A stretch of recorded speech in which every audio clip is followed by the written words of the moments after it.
नमस्कार डॉक्टर. आजकाल लाईफस्टाईलमुळे होणारे आजार आपण बरेच पाहतो, तर आपली एक आदर्श दिनचर्या कशी असावी? ओके, छान क्वेश्चन. तर आपण हे समजून घेण्यासाठी आधी ऑर्गन क्लॉक हे काय आहे ते समजून घेऊया. ऑर्गन क्लॉक म्हणजे काय, तर दिवसभर म्हणजे 24 तासामध्ये जी बायो एनर्जी, व्हायटल एनर्जी आपल्या बॉडीतली, ती प्रत्येक ऑर्गन मधून फिरून जाते.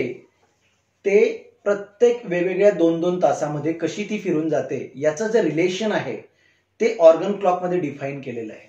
आणि त्याला एक ऑर्गन क्लॉक म्हणजे जसा घड्याळाचा काटा फिरत जातो त्याप्रमाणे त्या ऑर्गनची मांडणी आहे आणि त्याप्रमाणे ती ऊर्जा फिरत जाते त्या वेगवेगळ्या व्हायटल ऑर्गन्स मधून. तर ते ऑर्गन कुठले ते आपण आधी जाणून घेऊया पुढे जाण्याच्या आधी. तर ते ऑर्गन म्हणजे काय, तर शरीरामध्ये वेगवेगळे 12 प्रकारचे अवयव आहेत की ज्याच्यामधून एनर्जी, जी बायो एनर्जी पास होऊन पूर्ण सर्क्युलेट होऊन 24 तासामध्ये पूर्ण एक सर्कल ते फॉर्म होतं. आणि प्रत्येक ऑर्गन मध्ये ती एनर्जी 2 तासासाठी थांबते आणि 2 तास संपल्यानंतर त्याच्या पुढच्या ऑर्गन मध्ये ती एनर्जी जायला लागते. आणि असे 24 तासामध्ये 12 ऑर्गन कंप्लीट होतात. तर ते 12 ऑर्गन कुठले, तर जे ट्रॅडिशनल चायनीज ॲक्युपंक्चर आहे त्याच्या थेअरीनुसार 12 ऑर्गन हे 6 पेअर्ड ऑर्गन्स आहेत, म्हणजे त्यांच्या जोड्या आहेत. त्याच्यामध्ये यिन ऑर्गन 6 आहेत आणि यांग ऑर्गन 6 आहेत.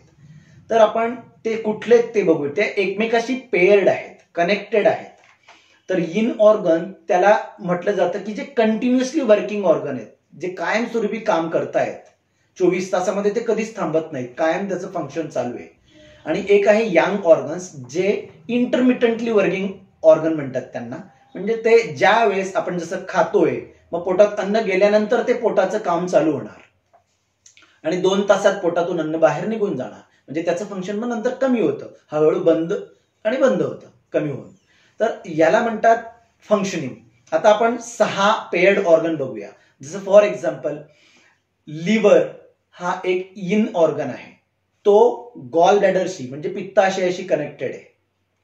दुसरं म्हणजे लंग, फुफ्फुस. लंग हे लार्ज इंटेस्टाईन म्हणजे मोठं आतड्याशी कनेक्टेड आहे. नंतर आला किडनी, हे युरिनरी ब्लॅडरशी कनेक्टेड आहे, म्हणजे लघवीची पिशवी किडनीशी कनेक्टेड आहे.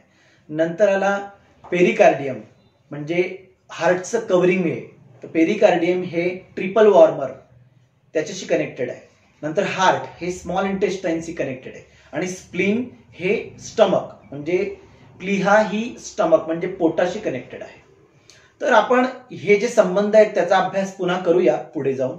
पण हे जे 12 ऑर्गन आहेत महत्वाचे बॉडीमध्ये, ज्यामधून ही बायो एनर्जी फिरून गेल्यानंतर तर पूर्ण 24 तासामध्ये या 12 ऑर्गन मधून ही बायो एनर्जी सर्क्युलेट होऊन एक सर्कल कंप्लीट करते आणि त्याच्यानेच आपले डे टू डे जे बॉडीचे फंक्शन्स आहेत हे चालतायत.